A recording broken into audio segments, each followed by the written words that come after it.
Hi, everyone. My name is Cat Oriel with Forbes Breaking News, and today I'm here with, once again, Miss Andrea Hailey, the CEO of Vote.org. Andrea, thanks so much for joining me today. Happy to be here. Thank you so much for inviting me.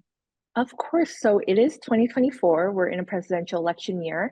What have been the changes to the voting procedures from 2020 to 2024, or even 2022 to 2024, if any? Well, as you know, we had record turnout all across the United States in 2020.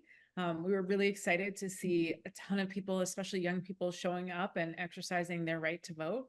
And on the heels of that, we saw legislation introduced in almost every state and legislation passed all across the country that really aimed, instead of celebrating a high voter turnout, it aimed at limiting who could turn out and who could have their voice expressed in an election. So we're now in a different environment as we go into this election cycle. We've seen new restrictions on vote by mail. We've seen a limiting in some states of early voting. And we've seen directly targeted issues across the youth vote with, trying a state saying a student ID is no longer an acceptable form of ID for the election. So voters this year are going into a little bit different of an environment. Of course, we have a state by state story on that. But that's what we've seen since the election. The good news here is that people are still registering to vote. We're seeing a lot of engagement on the site, and I think that there'll be a lot of activity ahead of these elections, despite the fact that people are trying to make it harder for people to vote. You said that there are laws being introduced in every single state, but not enacted in every single state, correct? That's right. That's correct. So the states that have been able to successfully make major changes, are you noticing a trend? Like, are those swing states specifically, or what are the demographics of the states that are actually making those changes? Well, it's not surprising that the places where demographics are changing the fastest in the country, like Texas and Georgia and Florida, are some of the states implementing the highest number of these laws. For us at Vote.org, since we're a digital platform, we've filed lawsuits in Texas, Georgia, and Florida over the issue of whether or not you can use a digital signature or a wet signature on forms. For instance, in Georgia, on the absentee request form, they passed a law now that says you have to have a wet signature on your absentee request, which means you have to print it out, get a pen and paper, an envelope, a stamp, and send it into your local office, where you used to be able to just request your absentee forms on Vote.org and upload your signature, and you could do it from your phone in 2 minutes or less. So that's an example of some of the laws that we've seen, and Vote.org is working really hard to try to find a remedy for voters all across the nation. With the laws constantly changing, how does Vote.org help voters figure out, the new rules and also navigate these changes? Well, we have the rules in all 50 states. You can go to vote.org, just click on your state and get the information you need to register to vote, to request your absentee ballot, to find your polling location. One of the things that we've done to address this issue is in Georgia, we started a print and mail program.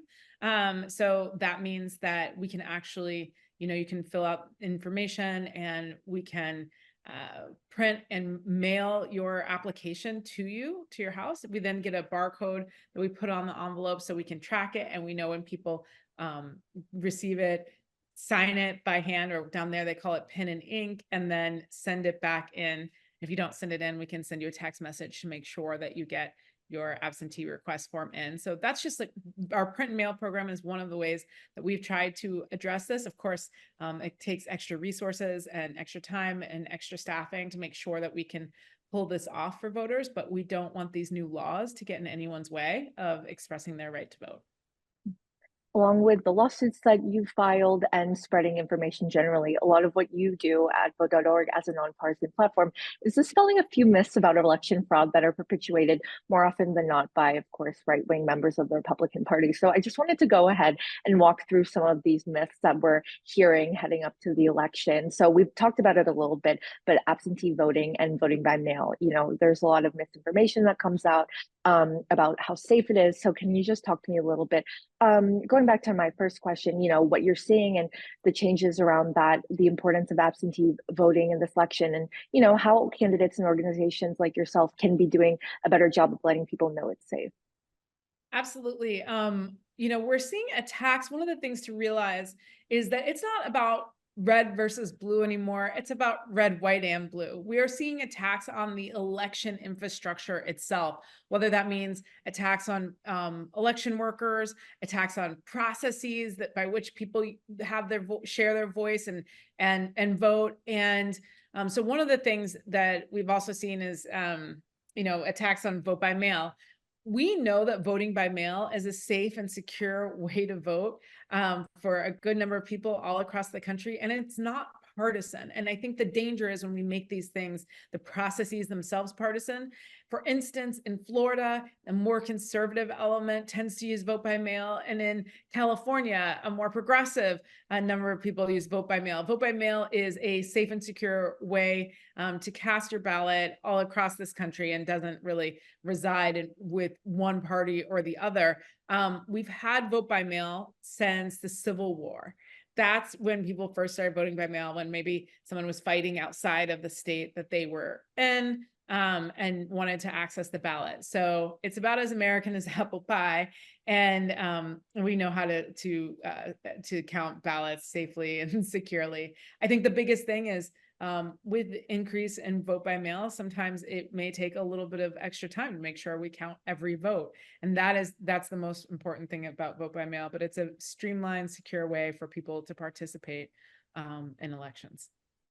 Another area where I see a lot of myths coming out, celebrity partnerships is not something new that Vote.org has been doing, but a partnership with someone in particular has come under a lot of controversy. So on Twitter, actually, I saw that you tweeted recently, our partnership with Taylor Swift is about helping all Americans make their voices heard at the ballot box. It is not a PSYOP or a Pentagon asset.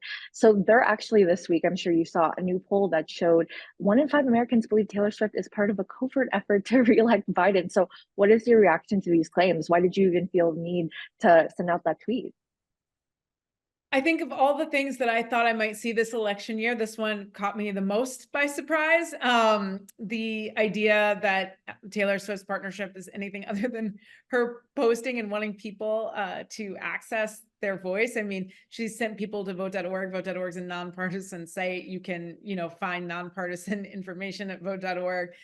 This really isn't anything more than a celebrity and joyously using their platform to make sure that everybody participates in elections. That's a great thing. And she's very much a role model for other influencers who should also use their platform to make sure that they're reinforcing a healthy and thriving democracy. The idea that anyone could see anything else into that is something that's sort of wild, but I do think speaks to the disinformation that is out there. And one of the things that we're really going to have to all guard against is this election cycle is disinformation, and making sure that we're really thinking about the sources we're receiving this information through and making sure that we, think critically about it. It is very scary to me that Fox News could put a report out like that, and that then a high number of Americans might truly believe it. And I, the idea that anyone anywhere can just make up a series of things and disseminate that information really quickly throughout the country is scary. And I want to, call everyone to staying in close touch with friends, family, neighbors, making sure you're really looking critically at information, looking at the sources of election information to make sure that they're valid.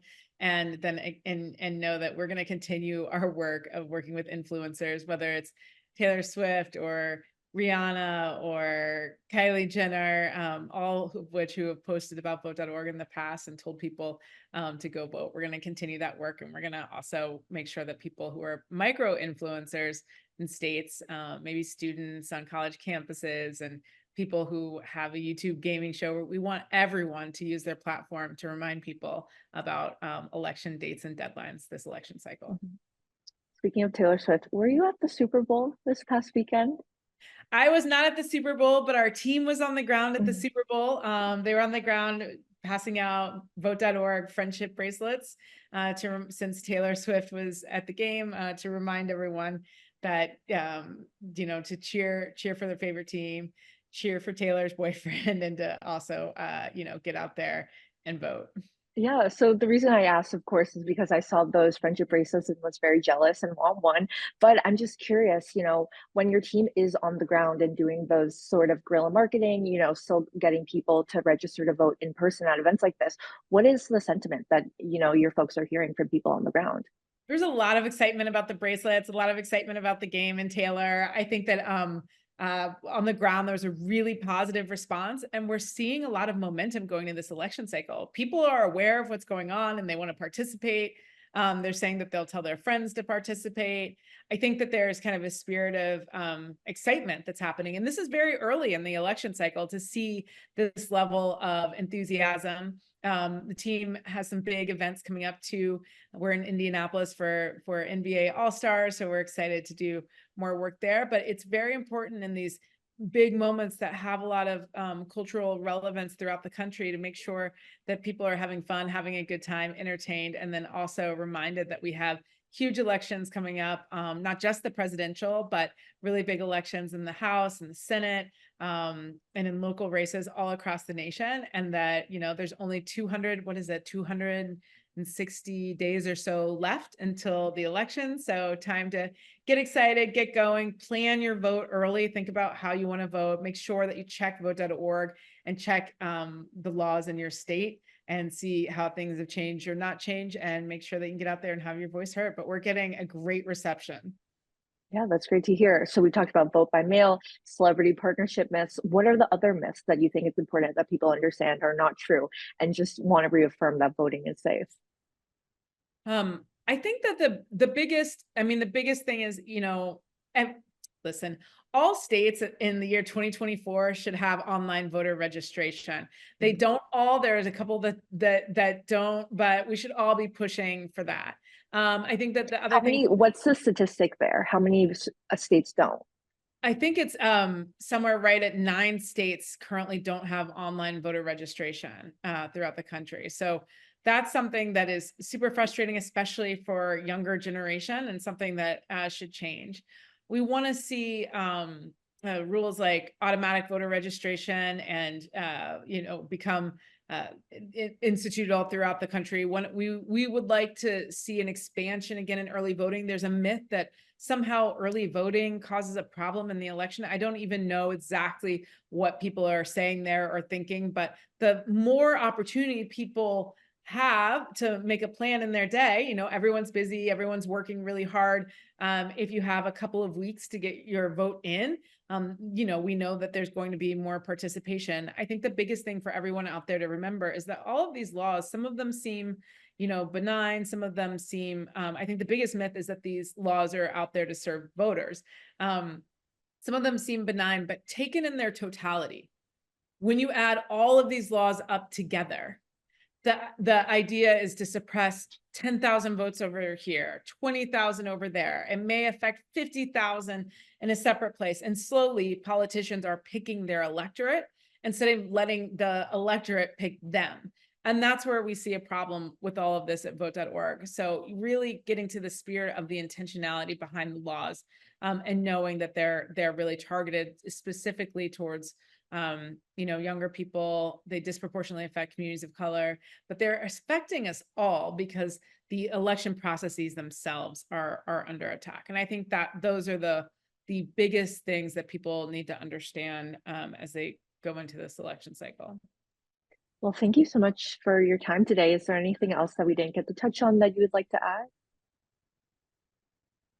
I think that's it. I mean, we know that vote.org was able to add over 300,000 voters to the voting rolls and the midterm election cycle. We've taken a pledge to register 8 million people before this presidential. So we have our work cut out for us, and we hope everyone becomes the vote captain of their own life, getting their friends and family to go to vote.org and make sure that everybody plans their vote and plans it early this election cycle. Andrea Hailey, thank you so much for joining me once again. I hope to talk to you again very soon. Speak with you soon.